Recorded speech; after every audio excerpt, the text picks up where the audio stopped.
As someone who has previously bought all 9 DVD seasons, then continued on to buy the abridged Dragon Ball K seasons on Blu-ray and now ultimately rebuying all of the original seasons again on Blu-ray, I'd consider myself a pretty big Dragon Ball Z fan. So with that said, I tend to look forward to the various Dragon Ball games Bandai released over the years. The thing is, Dragon Ball games are always hit or miss.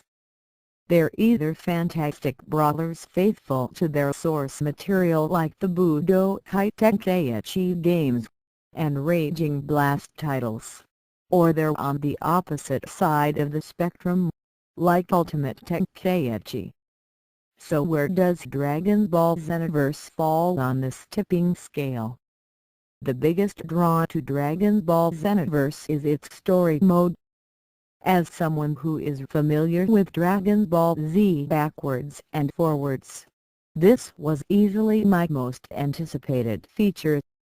Dragon Ball Xenoverse asks and answers the questions like, what if Raditz moved at the last second before having his armor smashed by Gohan's head? And what if he was able to shake off Goku to cause Piccolo's special beam cannon to miss him and yet still impale Goku? As a time patroller, you'll be tasked with figuring this out and making sure everything is set back to normal. The game largely revolves around your custom-created character that's summoned by Trunks thanks to the 7 Dragon Balls and Shenron, in order to lend your strength righting the wrongs of time. It's a great premise that actually slightly alters the storyline I've watched countless of times. And even though you're still taking part in battles that are largely similar to the ones from the show, the inclusion of your custom character and how he fits into the story is refreshing to say the least. The sad thing here is that your character is a silent protagonist, and if there's ever a game based on a franchise that likes to yell everything they say that would benefit from a loud-mouthed new character, it's Dragon Ball Xenoverse. When not time patrolling, you'll be running around the hub of Toki City, a place I assume somewhere on Snake Way, since you're actually able to see it wrapping around the city in the sky. This hub is home to taking on story quests with Trunks, taking on side missions from mission counters, buying various items, costumes and skills, as well as meeting up with real players to tackle missions cooperatively, or duke it out to see who's stronger. It's neat to actually see real custom players, as well as all their information such as level and battle stats, and making decisions based on that whether you want to recruit them to tackle missions with you. Though if seeing other real people online doesn't sit well with you, you can still simulate this in a single-player environment, with NPC characters populated by other real player characters. So while you're recruiting computer-controlled characters, they still belong to respective players online. Though, as expected, the online servers have been down since its launch today, so if you're planning on playing with your friends on launch day, you might have to give it some time. The few times it did work, it was really fun to see everyone's character running around and performing hilarious emotes with one another. The downside was, when the server went down, I got booted all the way to the main menu. There is no manual communication, so parents won't have to worry about their kids talking to strangers. All communication is done with preset text or emotes. You'll be able to clearly ask for others to join you in quests or challenge them to duels, with no keyboard or mic necessary. My biggest issue with Toki City as the hub is that there is no direct menu to take you from location to location. In a game where I may want to simply just battle one-on-one against a CPU, I now have to run all the way to the Versus counter. If from there I want to tackle a story mission with Trunks, I have to run all the way to a different part of the hub through a loading screen, then another loading screen to Trunks' location. A much more elegant solution for those that want to simply get right in on the action would have been a pull-up menu that allowed instant access to those features. Thankfully, Toki isn't a large place by any means, but that should be an indicator of how annoying it is to have to run from place to place. Toki will also introduce various famous Dragon Ball characters like Raditz, who might ask you to help him with taking out Goku and Piccolo. Then there are characters like Piccolo, Vegeta, Android 18 and Krillin who will accept you as their student, allowing you to learn their destructive powers as you level up. What's cool about this is once you've chosen the teacher, you'll get encouraging sound bites from them after successful battles.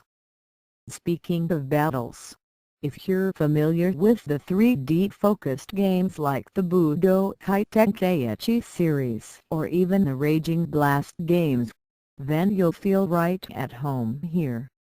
A few slight changes were made, including the complete removal of the homing and super dash, which were incredibly useful moves in a game all about 3D flight.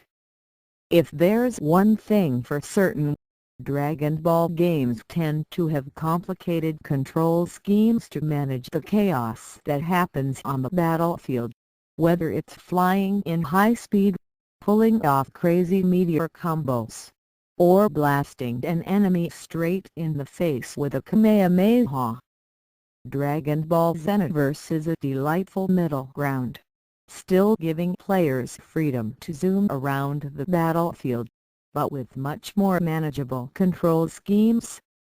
What's different this time around is that combat isn't the only thing you'll be doing on the battlefield. While battling is still a large part of it, you'll also have the chance to scan the environment with your scouter and discover various materials to pick up, which can later be crafted into useful items. Battlefields are also split up into multiple sections, and you can teleport between them thanks to teleport gates. Sometimes missions will task you with defeating enemies that appear across the multiple battlefields, so you'll have to constantly switch between them. For those that simply want to take their favorite characters and pit them in 1-on-1, 2-on-2 or 3-on-3 battles, can't head to the offline or online battles counter and set the game up to their liking. The only caveat here is that characters and stages are locked down to story progression.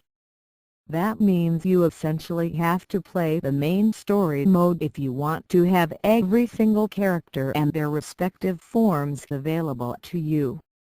I'm against this practice for fighting games, especially ones with such a crazy character list, as it makes it impossible for new owners of the game to invite their friends over for some good old-fashioned brawls, since only a handful of characters would be unlocked.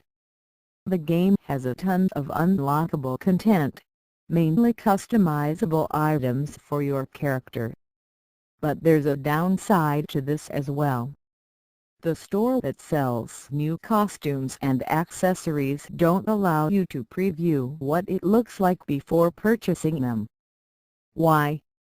If I'm going to spend the rest of my money on a new costume, I'd at least like to see what it looks like. Dragon Ball Xenoverse looks absolutely fantastic. I've been playing the PS4 build, and the characters themselves look incredibly impressive. The game is complemented by a few anime cutscenes which go along with the main story mode. You can also play the game in Japanese, if you're a purist, or switch to English, though be prepared for some really bad lip syncing. While I always prefer Japanese over English in my anime games any day, Dragon Ball is where I make the exception. Most of the cast returns to reprise their iconic roles, most notably Christopher Sabat and Sean Shamala. These two alone make the English dub so worth it, and they once again give it their all. Dragon Ball Xenoverse is not the perfect Dragon Ball game, but it innovates a franchise that has long needed a fresh perspective. And while certain aspects and mechanics make the game slightly more annoying, the core experience is as strong as ever.